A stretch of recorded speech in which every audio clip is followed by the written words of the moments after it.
이번에 제가 소개할 책은 사춘기를 함께했던 헤르만 헤세의 수레바퀴 아래서입니다. 이 책의 주인공인 한스는 장래가 촉망되는 영재였습니다. 한스는 아버지를 비롯한 마을 사람들의 기대를 한몸에 받았고 신학교에 입학하리라는 어른들의 기대에 부응하기 위해 자신의 생활을 희생하면서까지 공부를 하게 됩니다. 또래와 함께 놀거나 낚시를 하러 가거나 토끼를 기르는 일과 같은 어른들의 눈에는 공부를 방해하는 많은 것들을 포기하면서 말이죠. 단 한 사람, 구두방의 플라이크 아저씨만은 이러한 한스의 처지를 딱하게 여깁니다. 이윽고 신학교 입학날이 찾아왔고 한스는 불합격에 대한 공포에 가까운 걱정으로 시험에 임하게 됩니다. 하지만 한스의 지나친 우려와는 달리 전체 2등이라는 우수한 성적으로 신학교에 입학하게 되죠. 모두의 축복 속에서 한스는 잠시 주어진 휴가 기간 동안 비로소 자신의 취미 생활을 하려는 찰나 마을 목사님과 교장 선생님이 그를 가만히 내버려 두지 않습니다. 신학교에 가서도 다른 학생들에게 뒤처지지 않으려면 미리 그리스어와 수학을 공부해야 한다는 말로 한스를 다독여 방학 기간 동안에도 공부를 하게 만듭니다. 어쩐지 우리에게 너무 익숙한 상황이죠. 이번에도 플라이크 아저씨만이 무리해서 공부하는 한스를 나무랍니다. 정말 어리석은 일이구나 한스. 그건 최악이란다. 너만한 나이에는 바깥 공기도 실컷 마시고 운동도 충분히 하고 편히 쉬어야 하는 법이라고. 도대체 뭐 때문에 방학이란 게 있는 줄 아니? 방구석에 틀어박혀 그저 공부나 하라는 건 줄 아니? 넌 정말 뼈와 가죽만 앙상하구나. 한스는 자신의 의지에 따른 자주적인 선택을 하지 못하고 오로지 어른들의 기대에만 부응하기 위해 무의식 중에 움직이는 자신의 딱한 처지에 내심 불만을 느꼈고 그 과정에서 발생하는 스트레스가 편두통이라는 신체화 장애로 나타나지만 주인공은 전혀 눈치채지 못한 채 고스란히 안고 신학교로 가게 됩니다. 한스가 신학교에서 겪은 일을 이야기하기에 앞서 작가 헤세는 신학교라는 공간을 어떻게 생각하고 있었을까요? 제가 그 부분을 한번 읽어드리도록 하겠습니다.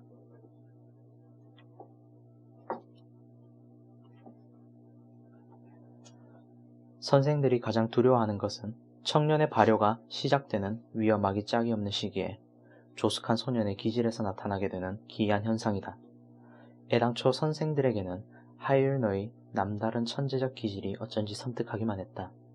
예로부터 천재와 선생들 사이에는 깊은 심연이 있게 마련이다. 학교에서 보여지는 그런 학생들의 몸가짐은 처음부터 선생들에게는 혐오의 대상이다. 천재들은 선생들에게 전혀 존경심을 보이지 않는 불량한 학생들의 다름 아니다. 14살에 담배를 피우기 시작하고 15살에 사랑에 빠지고 16살에는 술집에 드나들게 된다. 그리고 금지된 책을 읽으며 모렴치한 장문을 쓰고 이따금 선생들을 조롱어린 눈으로 뚫어지게 쳐다보기도 한다. 그래서 선생들이 수첩에 금고형을 받게 될 후보자나 선동가로 기록되는 것이다. 학교 선생은 자기가 맡은 반에 한 명의 천재보다 차라리 여러 명의 멍청이들이 들어오기를 바라게 마련이다. 어찌 보면 당연한 일일지도 모른다. 왜냐하면 선생에게 주어진 과제는 무절제한 인간이 아닌 라틴어나 산수에 뛰어나고 성실하며 정직한 인간을 키워내는 것이기 때문이다. 하지만 누가 더 상대방 때문에 감당하기 힘든 고통을 겪게 되는가? 선생이 학생 때문인가? 아니면 그 반대로 학생이 선생 때문인가? 그리고 누가 더 상대방을 억누르고 괴롭히는가?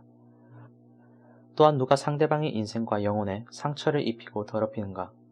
이러한 문제를 곰곰이 생각해 볼 때마다 누구나 분노와 수치를 느끼며 자신의 어린 시절을 돌아보게 될 것이다.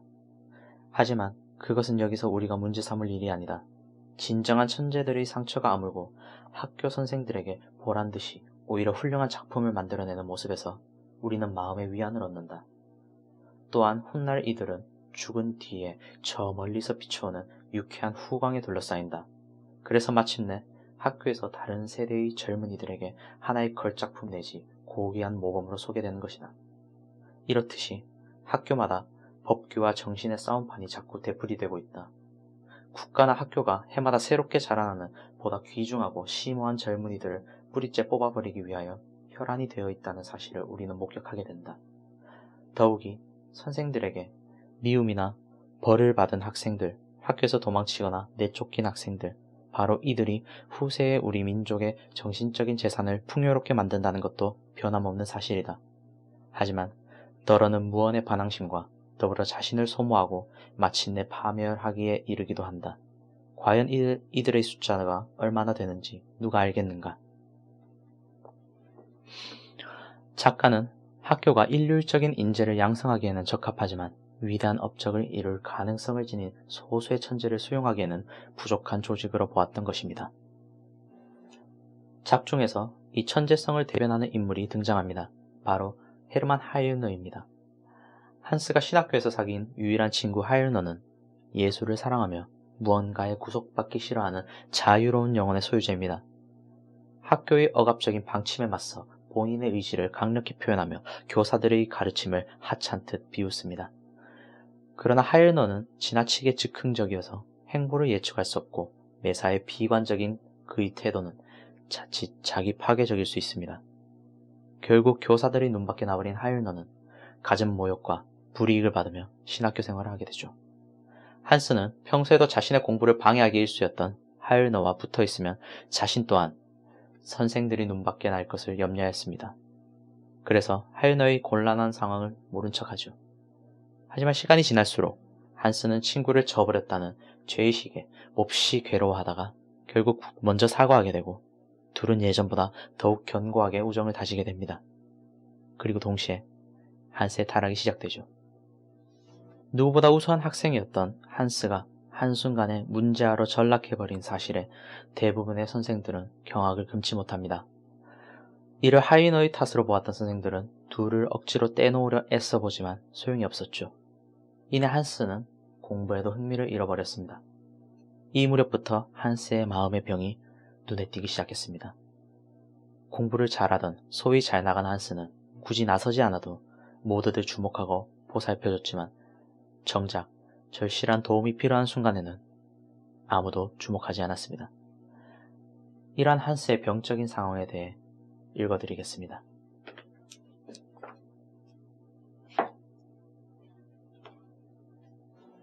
교장 선생으로부터 아버지 그리고 교사들과 복습 교사들에 이르기까지 어린 소녀들을 키우는 의무에 충실한 지도자들은 자신들의 바람을 가로막는 장애물이 한스의 내면에 자리 잡고 있다는 사실을 알아차렸다. 그래서 이 오기와 타성에 젖은 성향을 억지로라도 다시 올바른 길로 이끌어야 한다고 생각하고 있었다. 아마 그 동정심 많은 복습 교사를 제외하고는 어느 누구도 야윈 소년이 얼굴에 비치는 당혹스러운 미소 뒤로 꺼져가는 한 영혼이 수렁에 빠져 헤어나지 못하고 불안과 절망에 쌓인 채 주위를 두리번거리는 모습을 보지 못했다. 학교와 아버지 그리고 몇몇 선생들이 야비스러운 명예심이 연약한 어린 생명을 이처럼 무참하게 짓밟고 말았다는 사실을 생각한 사람은 하나도 없었다. 왜 그는 가장 감수성이 예민하고 상처받기 쉬운 소년 시절에 매일 밤늦게까지 공부를 해야만 했는가? 왜 그에게서 토끼를 뺏어버리고 라틴어 학교에서 같이 공부하던 동료들로부터 멀어지게 되었는가? 왜 낚시하러 가거나 시내를 거닐어 보는 것조차 금지했는가? 왜 심신을 피곤하게 만들 뿐인 하찮은 명예심을 부추겨 그에게 저속하고 공한 이상을 심어주었는가? 왜 시험이 끝난 뒤에도 응당 쉬어야 할 휴식조차 허락하지 않았는가? 이제 지칠 대로 지친 나머지 길가에 쓰러진 이 망아지는 아무 쓸모도 없는 존재가 되어버린 것이다.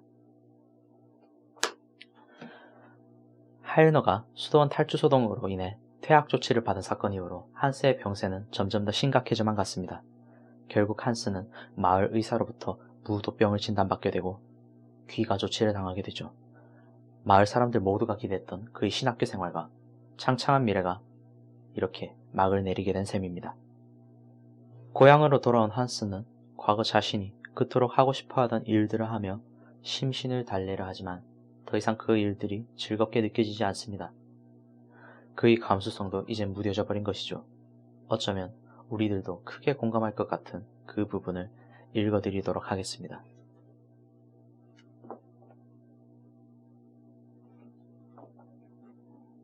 그 당시에는 모든 것들이 지금과는 사뭇 달랐다.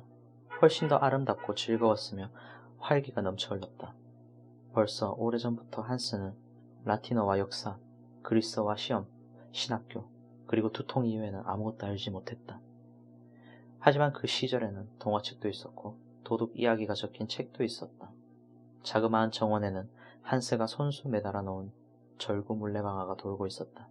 그리고 저녁 무렵이면 나숄트 집안의 현관 앞에 모여 리제의 모험담을 듣기도 했다. 그때는 가르발디라고 하는 이웃집의 늙은 할아버지 그로스 요한을 오랫동안 강도 살인범이라고 생각하며 꿈을 꾸기도 했다. 1년 내내 한 달에 한 번꼴로 애타게 기다려지던 일들이 있었다. 풀을 말리는 일, 토끼풀을 베는 일, 첫 낚시질에 나서는 일, 가재를 잡는 일, 호프를 걷어들이는 일, 나무를 흔들어 자두를 따는 일, 불을 지펴 감자를 굽는 일, 그리고 곡식 타작을 시작하는 일 등이었다. 그 사이에도 틈틈이 즐거운 일요일과 축제일이 있었다. 또한 신비스러운 마법의 힘으로 한스를 끌어당기는 것들이 헤아릴 수 없을 만큼 많이 있었다. 집이나 골목길, 계단, 곡물 창고의 바닥, 분수, 울타리, 그리고 사람들이나 갖가지 동물들이 그에게는 모두 사랑스럽고 친숙하게 여겨졌다. 이것들은 한스를 수수께끼에 둘러싸인 비밀의 세계로 유혹했다. 호프를 딸 때는 같이 거들어 주었다. 그리고 다 큰 처녀들이 부르는 노랫소리에 귀를 기울이며 그 노랫말들을 외우려고 애썼다. 대부분의 가사들은 지나치게 익살스러운 나머지 웃음이 나올 지경이었지만 더러는 몹시 애절한 내용을 담고 있기도 했다. 그런 노래를 듣고 있자면 저절로 목이 메었다. 이 모든 일들이 어느 틈엔가 한스도 모르는 사이에 하나둘씩 사라져버렸다. 처음에는 저녁 무렵 리제 곁에 앉아 이야기를 듣는 일이 없어지고 일요일 아침에 고기 잡는 일이 없어지더니 그 다음에는 동화책을 읽는 일도 없어지고 말았다. 그러다가 마침내는 호프를 따는 일과 정원에서 절구가 달린 물레방아를 지켜보는 일도 그만두게 되었다. 아, 이 모든 추억들이 어디로 사라져버렸단 말인가. 그는 자신이 평범한 마을 사람들과 다를 바가 없는, 어쩌면 그가 못한 운명이 되어버렸다는 비애에 빠져 자기 안으로 점점 침잠해 갔습니다.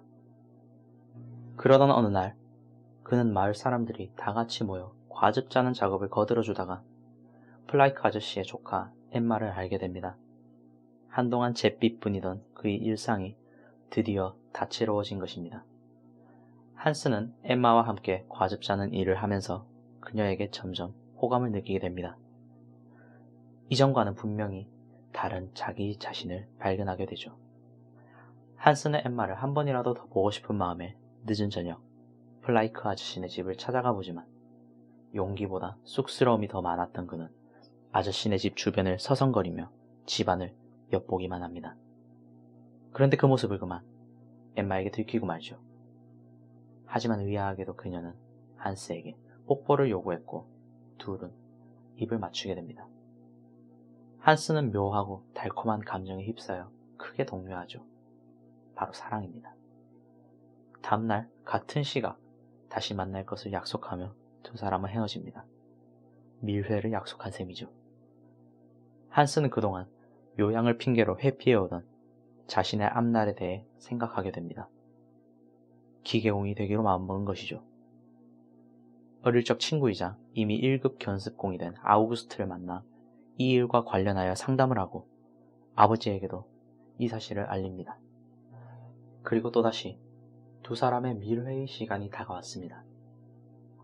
이번에 엠마는 한스를 상대로 좀 더 아슬아슬한 장난을 치고자 그를 지하실로 데려갑니다. 하지만 장난이 너무 지나쳤던 걸까요? 한스는 당혹감을 감추지 못하고 결국 그 자리를 박차고 달아나 버립니다. 그는 서로가 보다 천천히 알아가는 순수한 사랑을 꿈꾸었던 걸까요? 그날 밤 한스는 눈물로 밤을 지새우다 잠에 듭니다. 다음날 아침 한스는 엠마를 찾아가 보지만 어쩐지 그녀의 모습이 보이지 않습니다. 플라이크 아저씨네 아이들에게 물어보니 엠마는 이미 자기네 고향으로 떠났다는 대답을 듣게 되죠. 한스는 엠마가 자신을 진실된 마음으로 대하지 않았다는 사실에 또 한 번 마음에 큰 상처를 입게 됩니다.